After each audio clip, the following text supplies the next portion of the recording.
Hello, viewer. My name is James, and I'm a grateful recovering alcoholic. Welcome to the Sober James daily, one day at a time, addiction recovery podcast. Like and subscribe, share with a friend, and consider joining to support carry the message. Men and women drink essentially because they like the effect produced by alcohol. The sensation is so elusive that while they admit it is injurious, they cannot after a time differentiate the true from the false.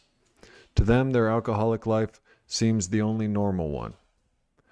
They are restless, irritable, and discontented unless they can experience again the sense of ease and comfort which comes at once by taking a few drinks. Drinks they see others taking with impunity. After they have succumbed to the desire again, as so many people do, and the phenomenon of craving develops, they pass through the well-known stages of a spree, emerging remorseful, with a firm resolution not to drink again. This is repeated over and over, and unless this person can experience an entire psychic change, there is very, very little hope of his recovery. They are restless, irritable, and discontented unless they can again experience the sense of ease and comfort which comes at once by taking a few drinks. Drinks which they see others take with impunity. The sense of ease and comfort. Now, alcoholics and non-alcoholics differ in many ways, but the commonality there is alcohol does seem to have the pleasurable effect on all parties. There is one difference. The alcoholic, like myself, after taking any amount of alcohol, experiences a phenomenon of craving, or an allergy, as the doctor calls it in the doctor's opinion of the Big Book of Alcoholics Anonymous. An allergy that triggers a phenomenon of craving to which we cannot stop. But what is this sense of ease and comfort? Why are we restless, irritable, and discontent? Non-alcoholics surely experience some restlessness, irritability, and discontentment in life as well, but having never been a non-alcoholic, I don't know what that's like. I don't know about you, but every minute of every day in my life has been restless, irritable, and discontent. I can't remember any other different way. I have chewed my fingernails since I can remember. I started drinking as soon as I found alcohol. So I would like to hear everyone's experience, strength, and hope on our default bottom baseline feeling, default, if you will, of restlessness, irritable, and discontentment unless we feel that relief. Glenn M., good evening. Thanks for chiming in. 100 Forms of Fear, also from the Big Book, 100 Forms of Fear. The four hideous horsemen of alcoholism: terror, bewilderment, frustration, and despair. The 100 Forms of Fear is a good one too, so I'm going to look it up. 100 Forms of Fear, AA Big Book. The Alcoholics Anonymous Big Book states that people can be driven by 100 forms of fear. The book also describes fear as an evil, corroding thread that runs through people's lives. Common fears in recovery: fear of failure or success, fear of not enjoying life again, fear of facing challenges without using substances, fear of putting in too much effort to stay sober, financial concerns, fear of the unknown. Fear is the root of several character defects. I've heard it said before, Glenn, that there are only two emotions. Every other emotion stems from these two, and it's love and fear. Not sure I'm wise enough to understand that yet. Being aware of fears and their role in urges to use substances can be helpful. The acronym FEAR, false evidence appearing real, can be a component of recovery. False evidence appearing real. You know, I was in a meeting just now. I just got back from a meeting I go to on Wednesdays, and the topic was, it was a story from the Big Book. If you guys don't know, the first 164 pages of the Big Book of Alcoholics Anonymous hasn't changed since it was written 89 years ago.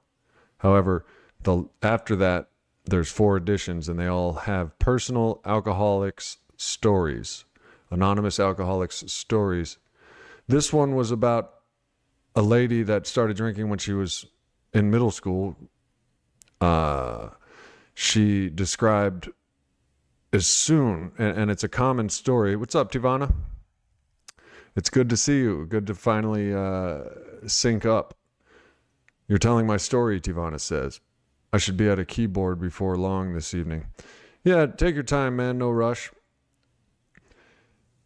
This story in the Big Book was describing her days in middle school, high school, when she discovered alcohol. As soon as she drank it, her fears, her discomfort, her restlessness, irritability, and discontentment melted away.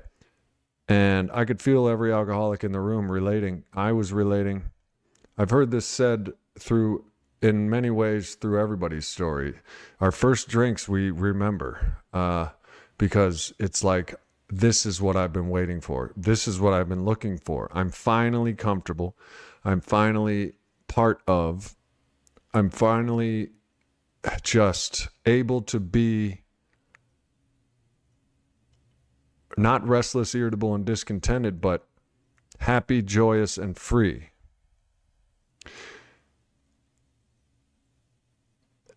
Well, that happiness, joyous, and freedom is I'll think of the word for what it is here in a minute, but it is temporary. It turns into very negative consequences of an alcoholic drinking. What's up, Mike? Between all the drugs, alcohol, and the crazy stuff that's been done to me, I am extremely unstable, and I can't take being pushed in the slightest way. Right. I don't think that makes you unique, Mike. Nobody likes to be pushed. Nobody likes to be taken advantage of. You've shared on here multiple times. You do think people are out to get you, and there's a quote from the Big Book that states, "We stop fighting everyone and everything." I've experienced this. I kind of think everybody's against me. I have 100 forms of fear, and that's one of them. And when I take a drink, those melt away. What I want to talk about especially is these things that we take so seriously in our lives, these fears and these problems and these critical things that we are sweating and feeling restless, irritable, and discontent over. How do they just disappear when we take a simple substance? And does that mean that they are faulty? Are they facades? Are they a farce?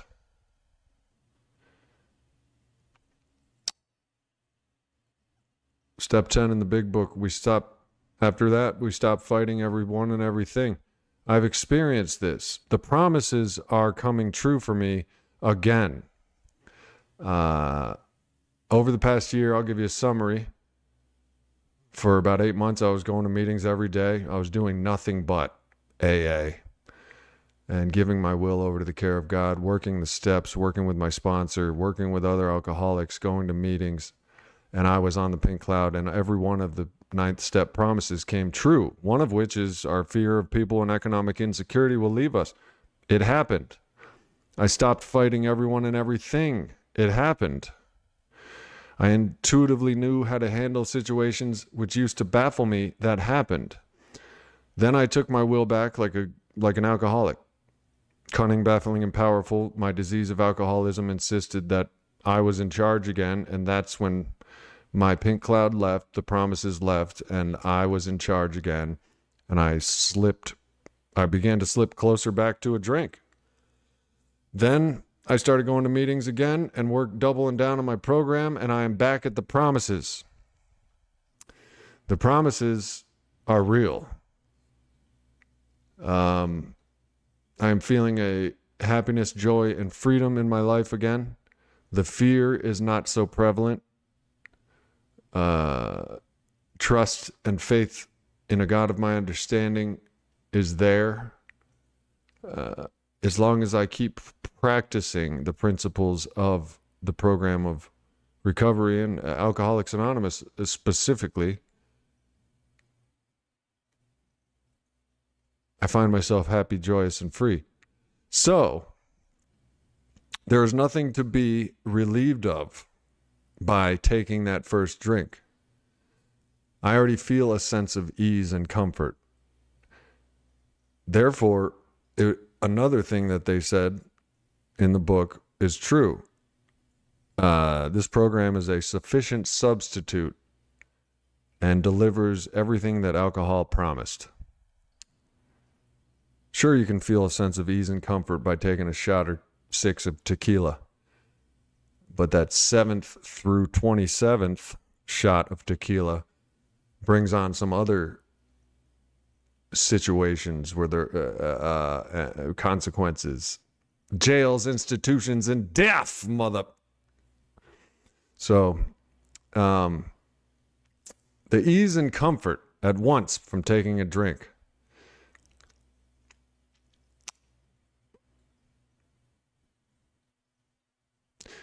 Mike, how you doing, brother?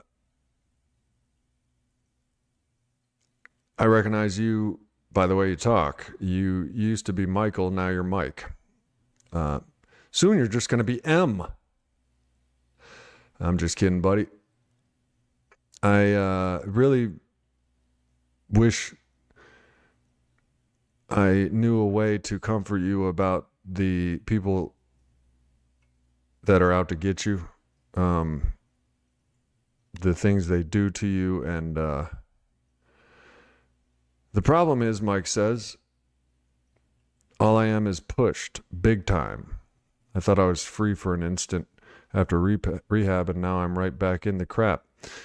You were probably feeling after rehab for an instant. You were probably feeling the promises because you go to meetings in rehab, so you were probably feeling the promises. Less fear, more hope, experience, strength, hope, and less fear and restlessness and hate, anger, less of that. But as we have to practice, or we will leave that state and go into our natural sick state of alcoholism. Alcoholism isn't cured. We are alcoholics. It's a disease. We have to practice a daily reprieve. I know this because I have to do it, or else I'll end up drinking. But before that, I'll end up miserable. Glenn says, yes, after being recovered, meaning the obsession to control and enjoy is removed, and I don't take the first drink with a sober mind, the panic attacks are gone. Faith in God, cleaning house, helping others. That is the sufficient substitute to alcohol that is the program of Alcoholics Anonymous. Trust in God, clean house, help others. Pat, do it. I made some progress, but I relapsed. It's my financial issues and feeling like I'm not good enough. That was another thing in this lady's story. She used the word inferior. We, alcoholics, it has been said that we are egomaniacs with an inferiority complex. It's all about me, but I'm not much, but I'm all I think about. Daily reprieve contingent on the maintenance of my spiritual experience. Helping another alcoholic, too. That's why we're talking tonight. Talking to another addict, talking to another alcoholic is cathartic. It's therapy. It is one of the... Nothing ensures success of sobriety like two alcoholics working together. Two alcoholics is a power greater than one. It might even be said that two alcoholics are a power greater than one alcoholic's alcoholism.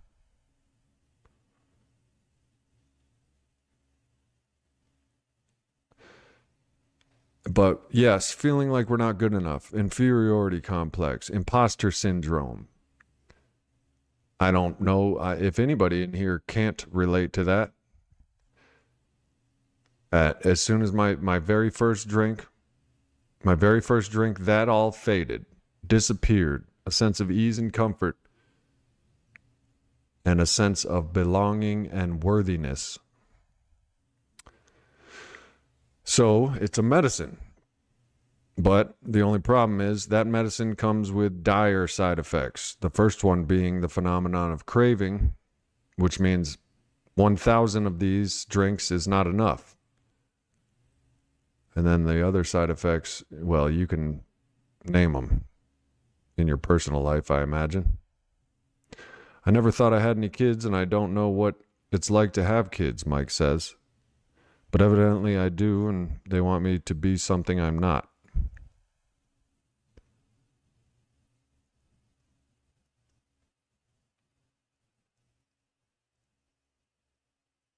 Well,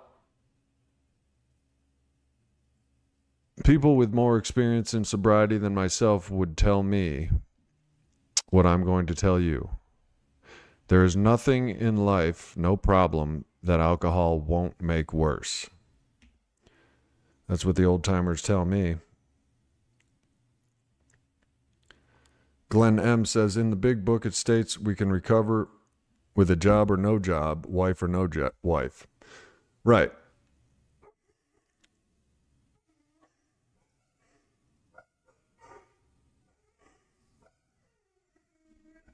You guys hear my dogs?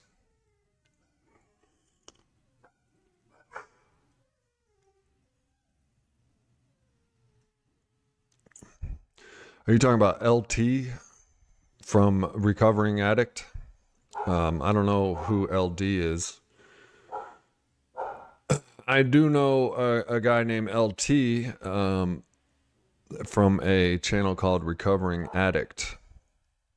He's a reflection of, Pat says LD is a reflection of life. Could be if we take it for granted.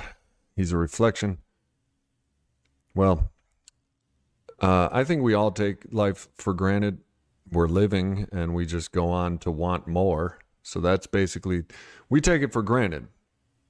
It's natural to take it for granted. It is kind of just granted to us. I didn't ask for this. I didn't pay for it. I didn't work for it. I was just born. So it was granted to me. So we naturally take life for granted until we lose it. When we lose a loved one, what's up, Tramiel? Or we almost die ourselves. Liver disease channel. LDs, liver disease. Huh.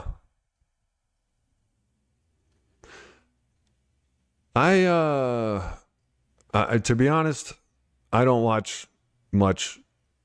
I don't watch recovery channels on YouTube. I go to AA. I stick with one source. I stick with one source. I don't watch a lot on YouTube. I watch a lot of Vines on YouTube. I don't listen to Joe Rogan. I mean, it seems like I'm the only one on earth, but I don't listen to the Joe Rogan podcast. I don't really listen to podcasts in general. I listen at AA meetings. I try not to, I try not to convolute information. When I find a good source, I don't really go to others. But LD, liver disease, huh?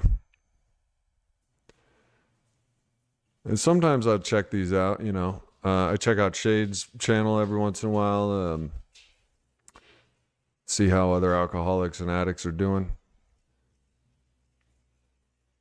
Glenn, no substitute for face-to-face meetings and having a local sponsor. Absolutely not. Not even Zoom meetings are a substitute. Like I said, I go to meetings as often as I can. I just got back from one. It's a community. It's a fellowship. I am so fortunate because my alcoholic mind has rejected, bucked, damn near fought to the bloody knuckle death AA at every turn. I have fought. My alcoholism has fought AA for 20 years. Left and right, it's been just a toe-to-toe fight between my alcoholism and its treatment. So I feel totally fortunate that I ended up on the staying side of recovery, because it's only about 25% of addicts and alcoholics recover and live on to thrive in life. It's only about, I'm going to say 25%. I think it might be 15, but I hate saying that. It's somewhere between 15 and 30%. In any case, it's not 50, it's not 75, and it's definitely not 100 people recover from alcoholism. What up, Mike Tucker? Homo sapiens? You funky Homo sapien, you? How's things? Did you, how is the I got robbed situation? Settled in for over 500 days? Yeah. Good for you, brother. Brother Glenn. But I feel fortunate because it doesn't seem like it's up to me. My recovery doesn't seem like it's up to me. It seems like it's a power greater than I, like we get lucky. Now, that might be the stupidest thing I've ever said, and I just don't know it yet. That happens a lot.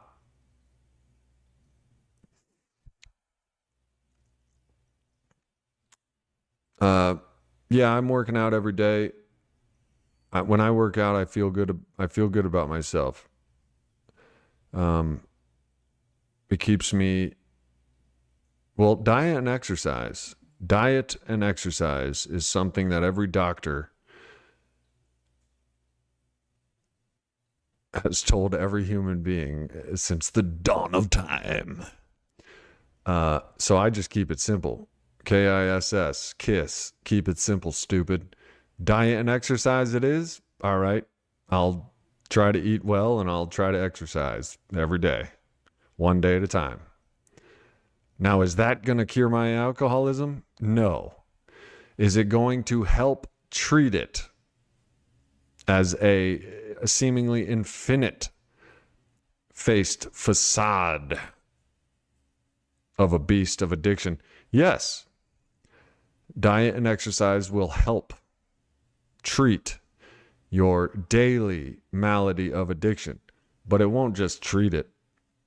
I've made the mistake of thinking, oh, well, I'll just stop drinking and start going to the gym. That's gotta help. That'll be it. I'm the only person that's ever thought of this. It's genius. I should write a book. It's working for 30 days. It's going to work for the rest of my life. 31st day relapse. It didn't work, James.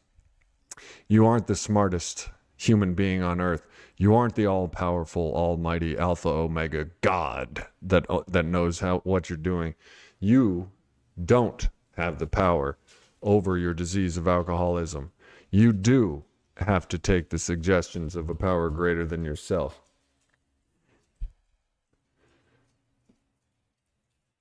So, exercise is not a sufficient substitute for alcoholism.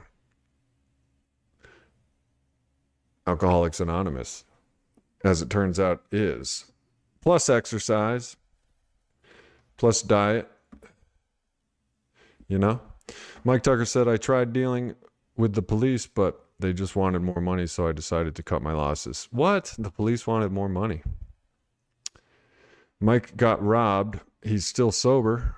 Going on 7 years, I think. Mike Tucker. Went from sleeping in bushes to handling being robbed with somewhat poise and grace.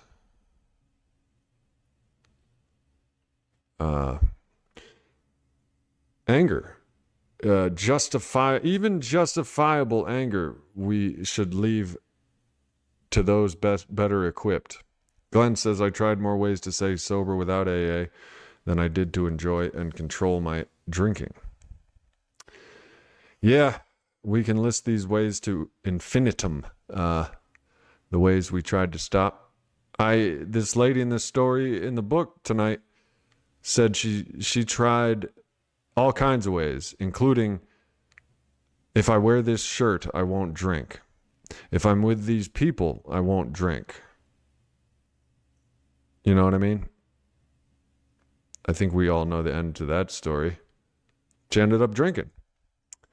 I'm only going to drink on weekends. I'm not going to drink on weekends. I'm never going to drink at work. I'm only going to drink at work. I'm only going to drink on vacation. I'm never going to drink on vacation. I'm going to drink wine instead of liquor. I'm going to drink beer instead of wine. None of it worked. What's up, Noah? Sigma Schwab. You're doing terrible? Well, you just shared it with us, so theoretically that should have your terrible, your problem, your pain. Yeah, nobody, everyone's path to recovery is different. Alcoholics Anonymous has helped. There's a wide variety of alcoholics in Alcoholics Anonymous. The personalities are a spectrum that is just infinitely vast. It is in my 100% belief that there is no alcoholic on earth that the spiritual program of Alcoholics Anonymous can't help. So tell me about it, Noah. Taking a trip, not taking a trip, drinking on that trip, not drinking on that trip. One of those deals, I just don't think I can make it 30 more minutes, you know? Well,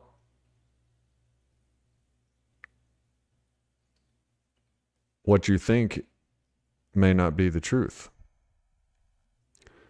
And in 30 minutes, when you have made it, you will know that for sure. Tivana says, I am in recovery from alcohol, pharmaceuticals, and certain interpersonal behaviors. I'm in active addiction with nicotine, caffeine, and certain behaviors. Pat says, I've been to 11 countries. It's crazy how I've seen alcoholics in every country I've been to. Yeah, bro. Oh, hey, oh.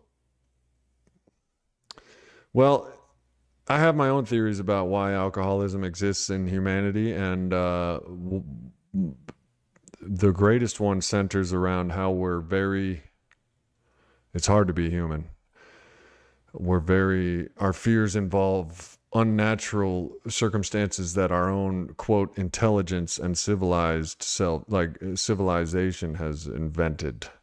Fears.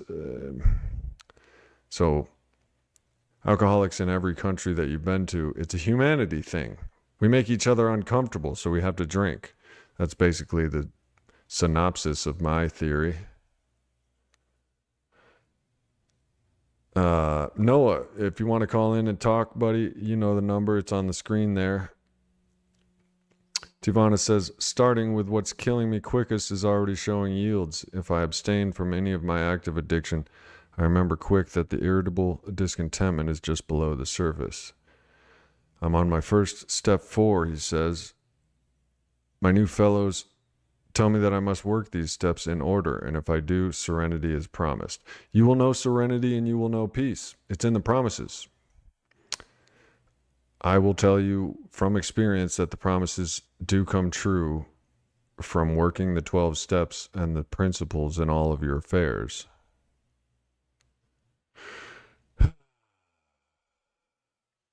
Yeah, no, those things do sound good. There's a technique called playing the tape through, though. We know that those things will feel good immediately entering our system, and maybe for the next 24 hours. And if you're lucky, you might make it 48, 96 hours still on a good time with relatively minimal consequences. But that fifth day comes around, and the four hideous horsemen of the apocalypse of alcoholism are at your door. Terror, bewilderment, frustration, and despair. That's playing the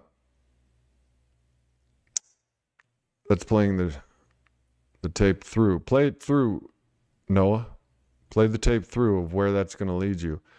Also, have faith in alcoholics that have come before you and tell you things like, when you have this craving, wait 5 minutes. Be patient. Talk to another alcoholic. Why me? I ask God. Why not me? Well, that's a good point. Why me? Why me? Why me? Why not you?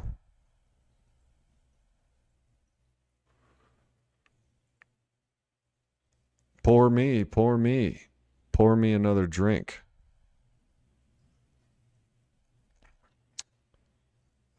You're going to be okay, Noah. Spend some time here. Call if you want. Type, share your experience. Gather what is shared from others. You'll make it.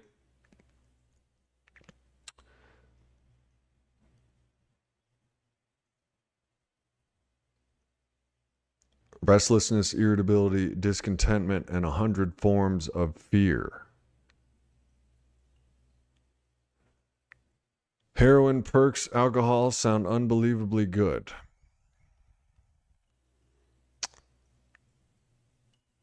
Yeah, what are you on your 7th or 8th day of none of that stuff, Noah?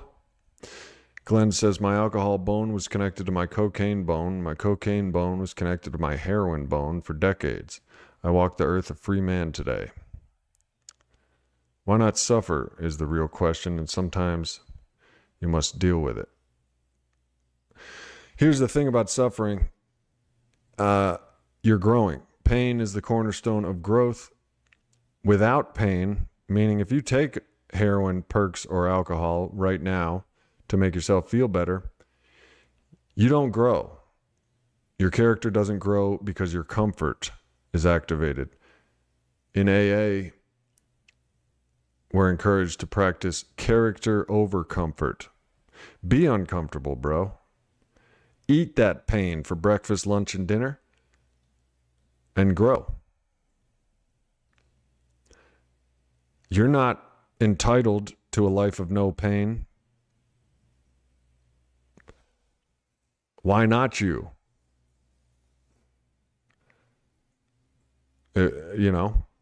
All humans, we all feel pain. We all feel uncomfortable. We all feel left out, inferior, less than at some points. So why would that make you exempt, is what my sponsor would tell me. Pat Dewitt says, despite all the good times I had with alcohol, I know my life and the people around me, their lives would be better had I never drank. Sitting in depression sober is better than picking up the bottle.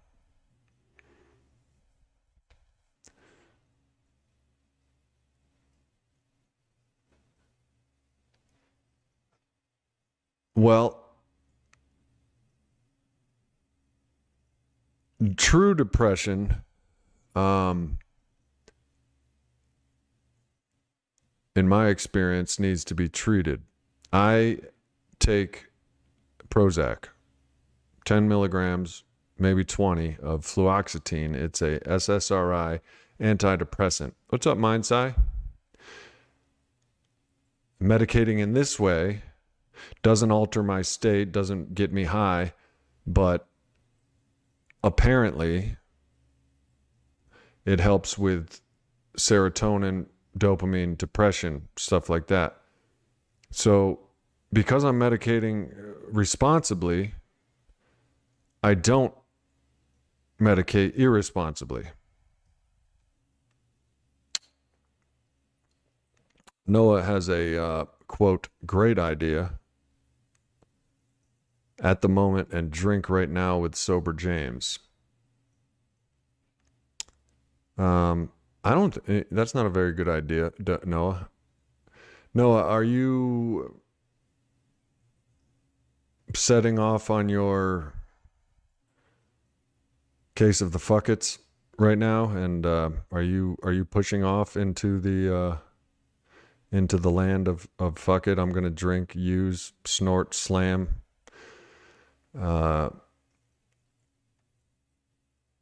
It is your right as a human being to do as you feel.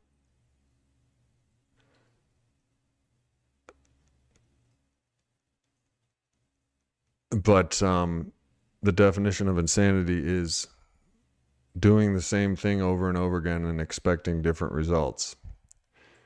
But even that won't stop you. Only death and an incredible amount of pain stops the addict from acting in compulsive behaviors and using their drugs of choice. Incredible amounts of pain, the gift of desperation, G-O-D, God. The gift of desperation is what I hope you will receive. Pat says, I'm 27. I know you're in your 40s. What keeps you looking good? I sweat a lot. Sweat is a natural moisturizer, and I sweat a lot, and that keeps me moist. It's good genes. I got lucky when it comes to how I look. It's like I'm fortunate as far as I'm 44 and people tell me I look like I'm 29. I look good. I am fortunate. My alcoholism has been telling me my entire life that I don't look good, that I look weird, ugly, stupid, funny looking. So there's an example of how our alcoholism lies to us in our own voice. Do you think 40 milligrams of fluoxetine is too much? Mike asks. I'm no doctor, but I know people that are on 80 milligrams and 90. He's actually a kind of crazy person, acts kind of like a crazy person, but I would start with, how I do it is I start low. So I started with 10 and it was helping. Now, fluoxetine, aka Prozac, you'll take it for 30 days and begin to notice, some positive changes. It's not something that you take like Xanax. You'll take it and 15, 20 minutes later, you start to feel excellent. And don't let that trigger you, because play the tape through. I know Xanax would make me feel good immediately. I'm not stupid. I'm not in denial. I know booze will make me feel that way. Dilaudid, heroin. I know all that shit will make me feel that way. We're not dense. However, playing the tape through and the experience of my past suggests that it doesn't suggest, it damn near guarantees. It does guarantee that it's going to be hell on earth until death. And it could be quick, could be slow. It's going to be hell on earth until I get there. Tremil, if you are an alcoholic, how you can want to change? No one can do it for you. Being sober is something you have to want. If you struggle, get to a meeting, get numbers, make calls. Word. That's why it's called a gift of desperation, because we don't want it. I mean, I never thought I wanted it. I didn't want it. Sobriety is something you don't want until you experience it. A sense of ease and comfort by not taking drinks.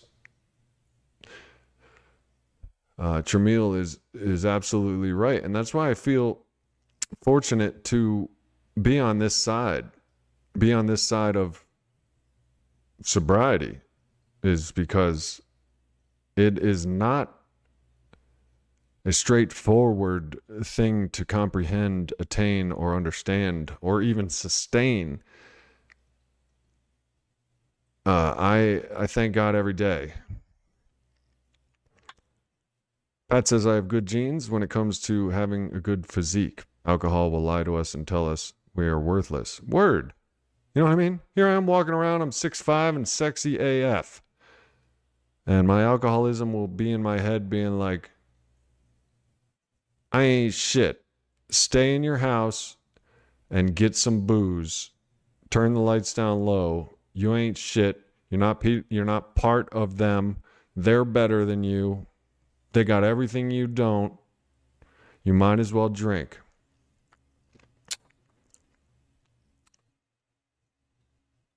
I mean, that's essentially what alcoholism tells us. And then you do, and you feel a sense of ease and comfort that comes at once with taking that first drink and drug. And you're off to the races. A week later, you wake up in a county jail that isn't even your county. And again, it's pounding on the table, I believe is what they said in the big book. Addiction is a two-faced deal. It smiles and beguiles, not showing its teeth on the first 1,000 dates. Whew. Mind's eye spitting that poetic bars. Addiction is a two-faced deal. It smiles and beguiles, not showing its teeth on the first 1,000 dates. And then when you see its teeth, it's kind of too late. Like Uncle Jaws up there. If you see his teeth, it's too late.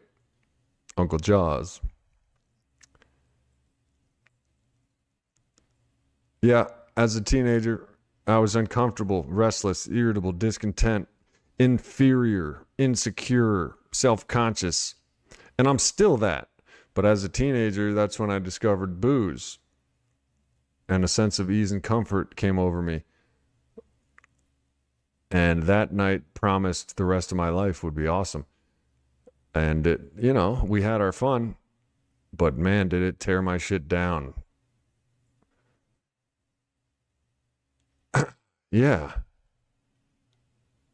Yeah, in sobriety, I just realized I'm 6'5". First of all, just the fact that I'm 6'5" and have had a confidence issue makes me feel like a little bitch. That messes with my confidence. I've been walking around like I'm 5'6". And in sobriety, with a daily reprieve of trust in God, cleaning house, and helping others, all of a sudden I wake up and I'm like, I'm motherfucking 6'5" in this bitch. Like, I go through whole months where I've been the tallest person the entire time out of all the people I've ran into. And here I am worried, you know what I mean? You got to get involved, Tramiel says. If you do AA, bowling leagues, I belong to 5 home groups. I don't a big book study at my house he does a big book study when we hit a meeting after. Tramiel, I never knew, bro. I didn't know you were so involved, bro. I mean, it makes sense. You've always been an active commenter with great wisdom and spirit, strength, experience, and hope on this channel. Thanks for that. You do have to get involved. A lot of people say, AA, you will get as much as you give, which is like infinite. If you give more and more, you get more and more. That's what I'm talking about. The promises coming true. If you guys, those of you who watch a lot of my streams, I've been up and down this past year and some change on sobriety. And the times I've been down have been when I'm distant from the program and my will, I think, is my own.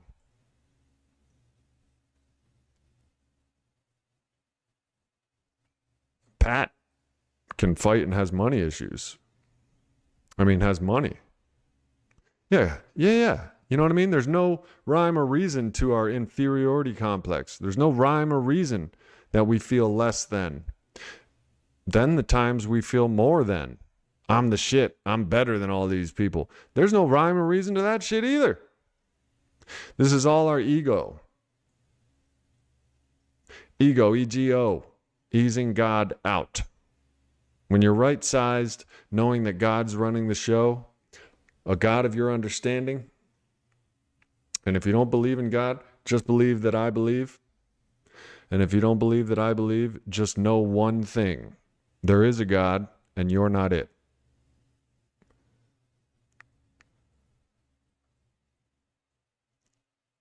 If you're not God, I guess we don't have much to worry about. If you're not driving planet Earth and all of the people on it and all the people on the highway and all the people in traffic, if you're not driving this live stream and you're not driving the decisions of all the people on it, I'm not even driving this live stream. I'm not driving this world. I'm not driving. I just work here. That's what I tell people. It's not up to me. I just work here. And you know how relaxing that is when you realize you're not in charge? That's why step 3 is hand your will and your life over to the care of God as you understand it. All 12 steps are ego deb.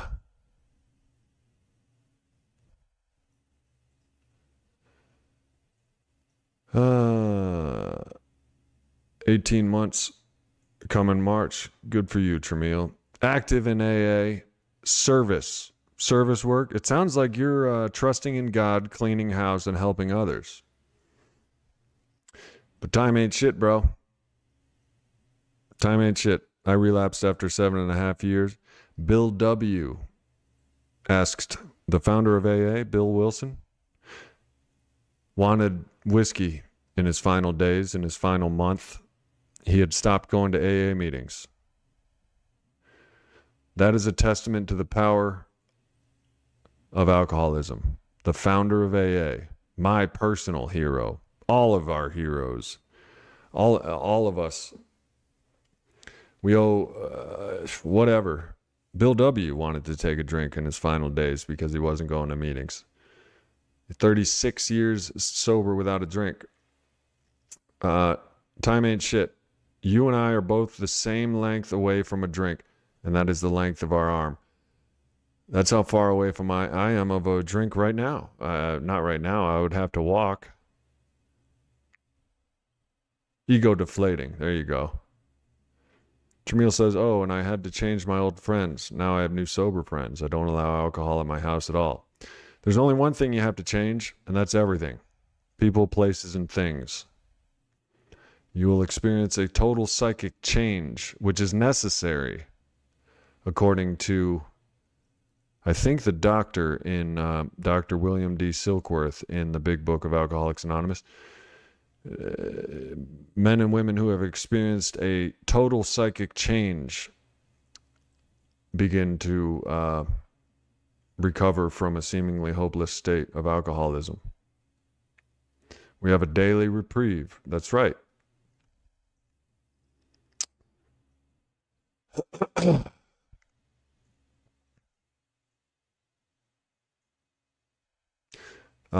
I'm happy to hear you're doing well, Tramiel. And all of y'all are spitting that hot recovery knowledge. A daily reprieve. That's damn straight. Ego deflating is right. The 4th step, an honest and fearless moral inventory of one's self. That doesn't just mean that you list all the things bad about yourself. I mean, you list your character defects and you become willing to have God remove them. But you also realize you're not the bottom of the barrel either. You're just human. Right-sized. His 24-hour chip. You know what I mean? I think that's the most important one. Year chip. I mean, what are we doing? It's like there's one thing for sure. I'm not just having a contest for how long I can go without a drink. I'm one day at a time not drinking so I can live. The reason we pick up chips that signify time in sobriety, that's for the newcomer. If someone picks up a 20-year sober chip, that's not him or her saying, look at me, look how good I'm doing, look at how many years I got because of me. That's saying this program works. Here's 20 years in your face that prove it. You can't get everyone sober. They'll get you drunk before you get them sober. I just experienced some of that tonight. Principles before personalities. Some are sicker than others. You can work with another alcoholic, and here's how it helps me. I sit there and I see how I have been. I see what's wrong with how I see maybe that person is giving all the credit to themselves with something that God is so clearly, or AA is so clearly doing for them, and they're taking credit for it. And I'll sit there and I'll see that, and it'll dawn on me, like, that's how I am. If you spot it, you got it. Yeah. That's how helping another alcoholic helps me. In one of the infinite ways that it helps me is that you can sit there and be like, well, I guess I'm not going to do that anymore because from this angle, it looks extremely toxic, ugly, and destructive. They'll get you drunk before you get them sober. Mind's eye, you're spitting that experience, strength, and hope too. Glenn M., I hadn't counted my days for a long time until someone asked me the other day how many I had. I didn't know. I had to check my counter. Well, here's the point in what AA has taught me is that if you are able to tell that person, they may get experience, strength, and hope from your days sober. The days sober doesn't, to celebrate it is like celebrating gratitude for what AA has given me. It's also to celebrate it in front of people is to celebrate for the newcomer, in front of the eyes of the newcomer, that person who may have crawled in from jails, institutions, and death, or may have been shoved in by their loved ones, or may just be in to get out of the cold because they're homeless. Now they're hearing, I used to be homeless, and I have 1 year of sobriety. Like, they might stay because of that. Mind's eye said I had to get over thinking I wasn't worth the effort to stay sober.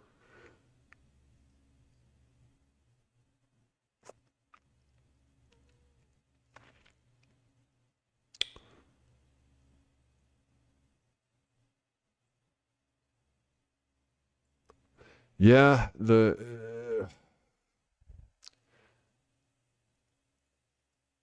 thank God for Alcoholics Anonymous. If there wasn't Alcoholics Anonymous, you wouldn't be looking at me right now, I tell you that. And it might be because you wouldn't have eyes. They had already died and rotted out of your skull. But it might also be because I have already died. If it wasn't for Alcoholics Anonymous, I would bet anything that I wouldn't be here. If I had some way to check what a world without Alcoholics Anonymous looked like for James, I would probably be dead and rotted by now for real.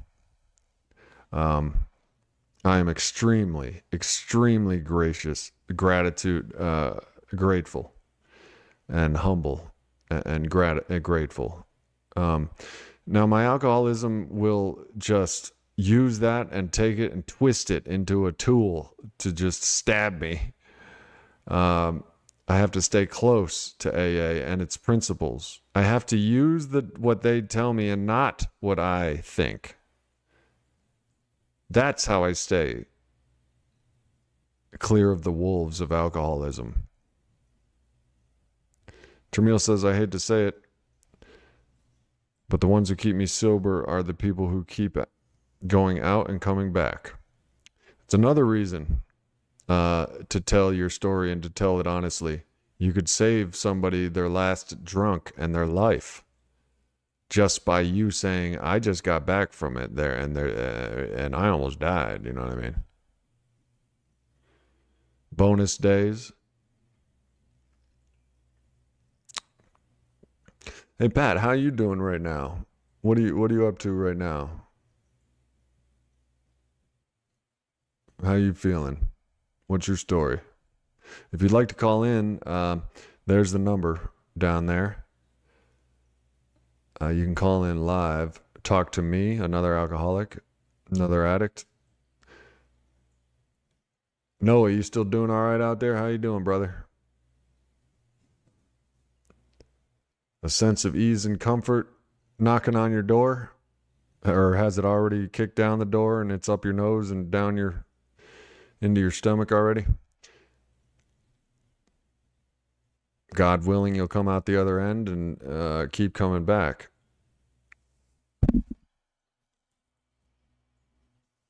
But sometimes I feel like it's not up to us.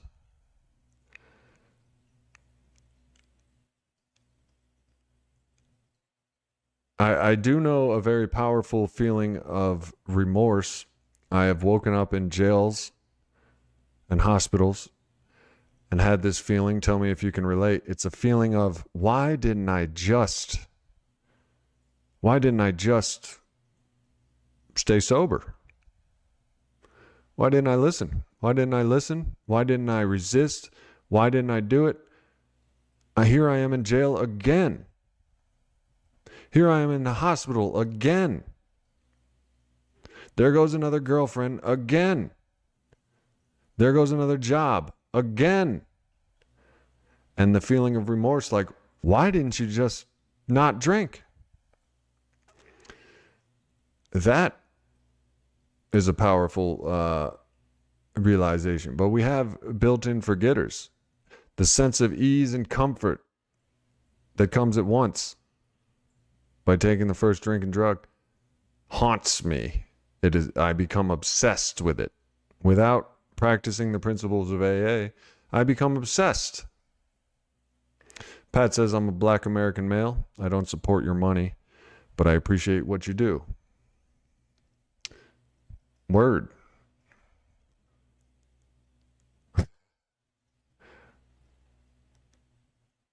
Well, you don't need to support me. If you'd like to, you can. If not, that's cool too. You're not alone, Tramiel, Glenn says. People coming in still detoxing makes me sober too. That's why they say the newcomer is the most important person in the room. When I was the newcomer, I was like, the fuck you talking about? Now I know. Because I see. I've gone multiple years without drinking, and the newcomer that comes in is a reminder. That's where I was coming from. That's why I'm here 7 years later. That's why I'm still coming after 7 years of not drinking. That's why I still come, because that is the reality of where I will be if I reach out at an arm's length to take in alcohol. That's why the newcomer is the most important person. There's people I saw somebody pick up a 42-year chip, 42 years without their last drink. And he says, I keep coming. I keep coming back. Work hard to not go back to darkness. Yeah, people be weird. I'm weird. Everybody's weird, man. It's probably one of the reasons why we drink and use, because everybody's so weird. Everything's so weird, man. But yeah, you're right. Mike, I'm 50 years old. Mike says, have no idea what it's like to have kids. I'm unstable and hanging on to sobriety by a thread. Well, good for you, brother. And they keep pushing. I've relapsed 66 times over this. And you will relapse 7 unless you practice the daily reprieve, in my opinion. That's my opinion. People might say, James, don't tell this man how to recover. I'm just saying how I recovered. Tivana, seventh tradition I joined because SJ helps my recovery. Hell yeah, Tivana. The traditions, and trust me, this is an interpersonal thing for me. I would love to be financially secure enough to, not take the money that my work on this channel has provided for me. It's very little money. I get $150 a month from this channel, just the ads. I have over 100 edited videos and over 1,000. I have over 1,000 hours of content from all the way back from 2018. The amount of work this takes, I didn't have any idea of until I did it. But I've talked to my sponsor involving the traditions and accepting money for something that was so freely given to me. And I'm good. Me and God are good. Me and AA are good. Me and Bill Wilson are good. Me and my sponsor are good. Me and my alcoholism are good. I'm good with myself these days because I practice AA. AA will teach you self-esteem is attained by doing esteemable things. I make this channel honestly to help people, and I honestly will accept the money that comes in. Podcast like an AA, if I put $2 in the basket, that's $69. There are super chats. Feel free to hit that super chat button and hit your boy Sober James off. Like I said, this is a constant struggle for me. Then again, so is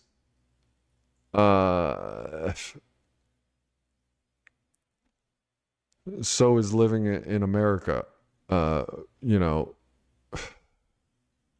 It's a constant interpersonal struggle. You know what I mean?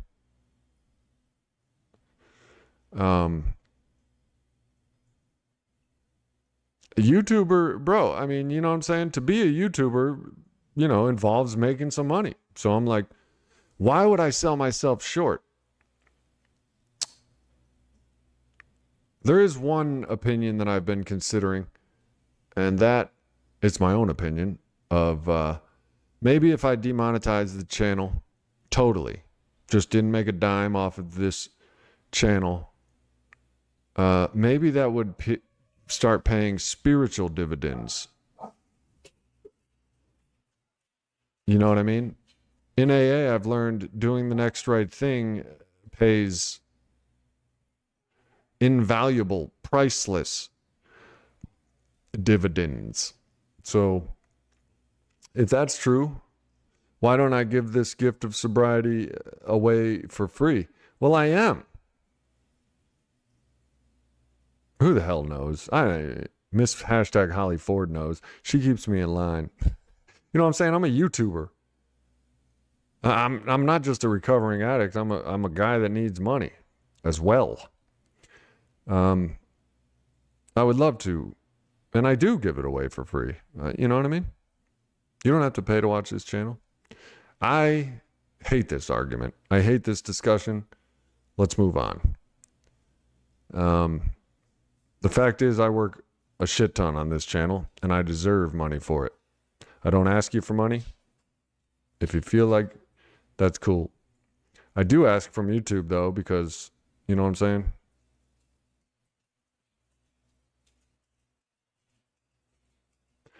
They get money from me.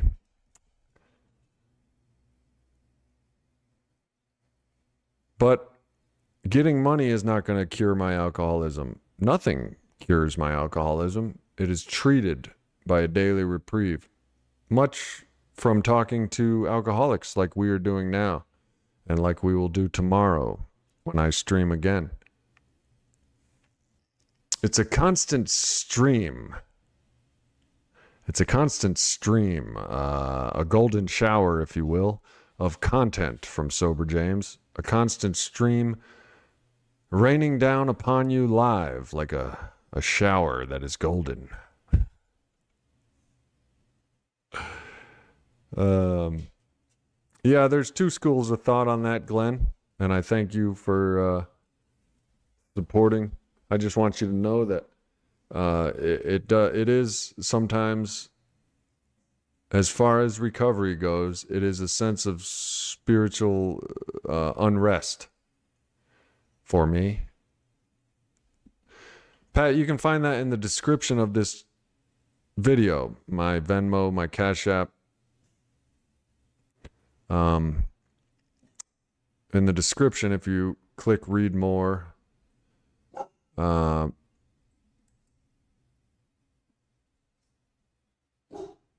you know what I mean, man? I also, AA is completely free. People are like, no, it's not. They pass around a basket. Bro, you don't have to put money in the basket. You don't have to super chat Sober James. You don't have to do any of it. You know what I mean? I give $1 every time the basket comes around because I feel extremely grateful for the fact that they never asked me for any money, period. Something's got to keep the lights on. Something's got to keep the coffee flowing.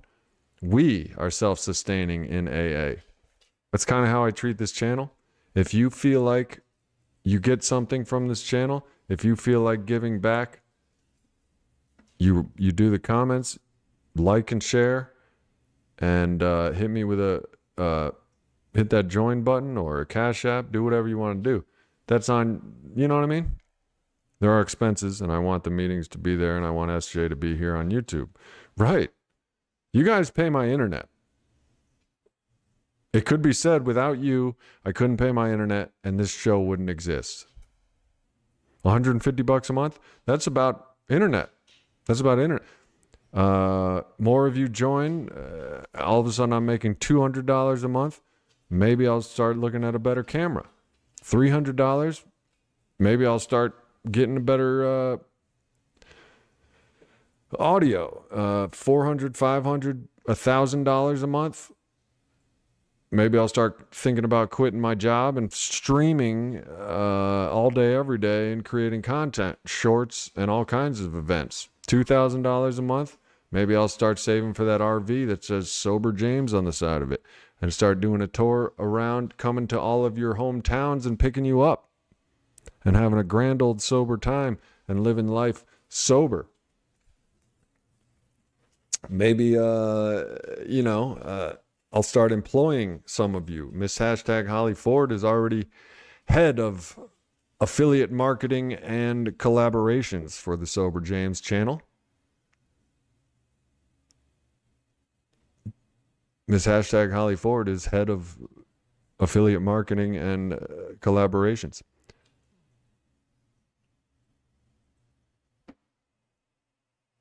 And I can't pay you anything just yet. I'm only making $150 a month off of this channel, but maybe someday.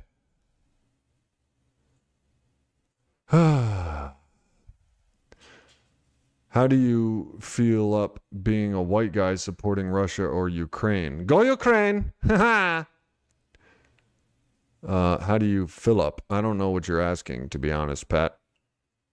Funded enough to take us on your education certification professional journey.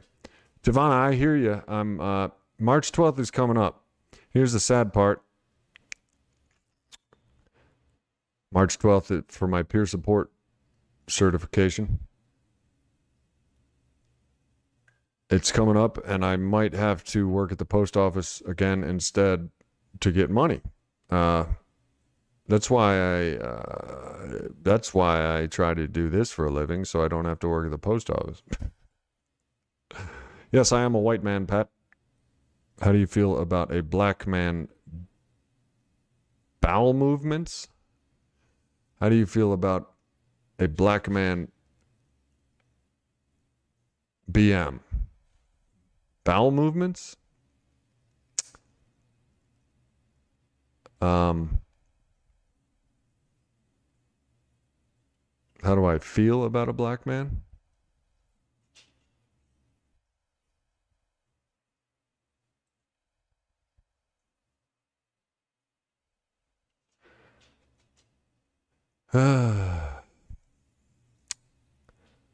Well, before we get into how white men feel about black men and how black men feel about white men, I think we should probably call it a night, call it a stream. I love all people unless they're assholes. Then I still love them, but I don't like them. I don't know what I'm being asked, to be honest.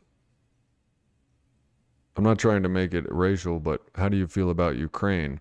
I've known some Ukrainians. I dated a Ukrainian lifeguard. She was blonde. She was nice. Other than that, I have nothing to say about it because I don't know anything about it. I'm here, they're there.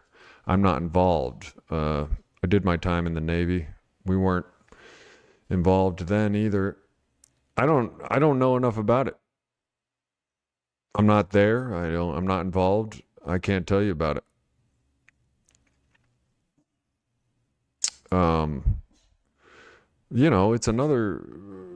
It's stupid humans being stupid humans, bro. Me, how do I feel? I really, really hope that somebody pushes the nuclear button and mankind is eliminated. I really hope that. Misanthrope is a term that I've referred to myself as before. It's not that I hate people. It's that mankind in general, I believe, has gotten out of control. Shit like Ukraine and Russia, bro, it doesn't surprise me. What about, America right now? Look who's in charge of America right now, bro. We need an asteroid or a missile to just wipe out mankind and start over. I don't know what's coming next. Probably, we invented AI. That's how disgusting we are, bro. We're going to be responsible for the next prevailing race of the planet Earth, and it's going to be AI and robots, bro, and that's disgusting. You think they are going to respect nature? Probably more than man does, because they're smarter than us. Raphael, how's it going? Have a great night, Tramiel. Thank you for your input and experience, strength, and hope. That goes for all of you. Welcome, Raphael. Unfortunately, you're on the tail end of the stream. It's almost time for me and hashtag Holly to watch our movie of the night. We watched a good one last night. It's called Candy. Me and hashtag Holly is one of if not, she might be the longest time viewer and commenter loyal to the Sober James channel. But we're in different states of the U.S., but we watch a movie every once in a while together as one. And we watched the heroin movie, yeah. Candy with Heath Ledger and that tasty female, whatever her name was. But that was a sick movie. Good and bad. Sick, just raw. Almost painful to watch, but it was great. He reads my favorite E.E. Cummings poem. The book. Yeah, it was a moving movie. It moved me as a movie. It was moving. But it can be triggering. Some of those heroin scenes were like, I want to try, which is sick. Only the addict would watch a movie like that and be like, oh, well, I want to do heroin now. I want to sell my body to get money to find out how to get high every day. That's only addict thinking would look at a movie like that disturbing and be like, I want to shoot. Well, just go on. Do you have Amazon Prime, Bachman? Stephen King or Richard Bachman. Speaking of which, thanks for being a member, Richard and Tivana. The rest of you, I have that join button up there. Click the join button. Check out the perks of the channel. If you have Amazon Prime, it's free. You don't have to rent it. It should be part of your prime. In Her Shoes is a movie I liked. Mind's Eye says. Yeah, that's a big one, Richard Bachman. I hope you enjoy it. How do you put yourself in your 20-year-old self? What would you do differently? I would go to AA and stay. Point blank, period, end of story.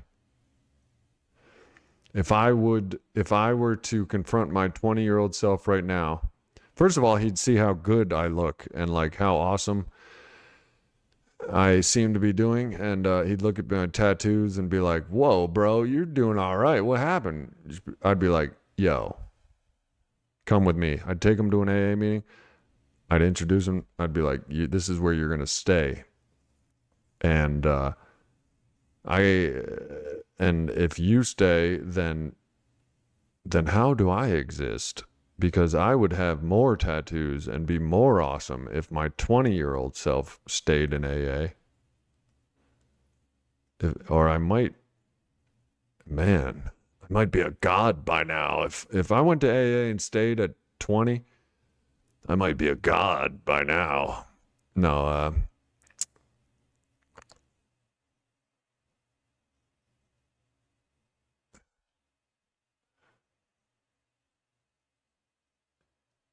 I would go to AA and stay. I guess I wasn't ready either. But if I went back and confronted my 20-year-old self, I'd be like, hey, don't look away from me. Look at me. Listen to me. Stay in AA no matter what you think. What you think is the problem. Go by what they say. Don't go by what you say. Go by what they say. And then I probably still wouldn't listen. Which would explain why I was still existing. You know what I mean? Go to AA and stay. That's what my advice is to any alcoholic, including my 20-year-old self. All right, y'all.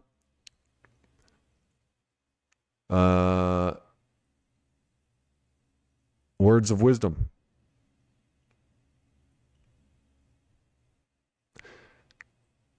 I'll be here tomorrow. We'll talk more about addiction recovery and everything in between. This has been a Sober James live stream podcast. And I know, right, Tivana? But I'm grateful. The philosophical question of what you would do differently if you had a choice it's impossible to answer, to be honest, because I am grateful for my alcoholism and my rough times because they have gotten me to this moment right here. The promises, my spiritual awakening. You know what I mean?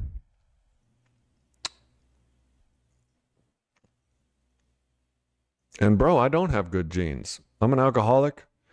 You know what I mean? I'm, crazy. It took me 44 years to get where I am now, and I'm just barely able to stay sane on good days. So like, I don't have good genes. I can't make kids. You know what I mean? I am lucky that I didn't reproduce. People need to stop reproducing and start killing each other. That's my opinion. No, I do not need to reproduce. If anything, I would adopt and take care of some other shit. But no, I do not need to reproduce. Well, on that tip, maybe tomorrow's stream will be, do I need to reproduce? But until then, thank you for helping me stay sober one day at a time. And we'll talk about it tomorrow. Who says what does... All right, keep it clean, keep it real, keep doing a damn thing. Peace.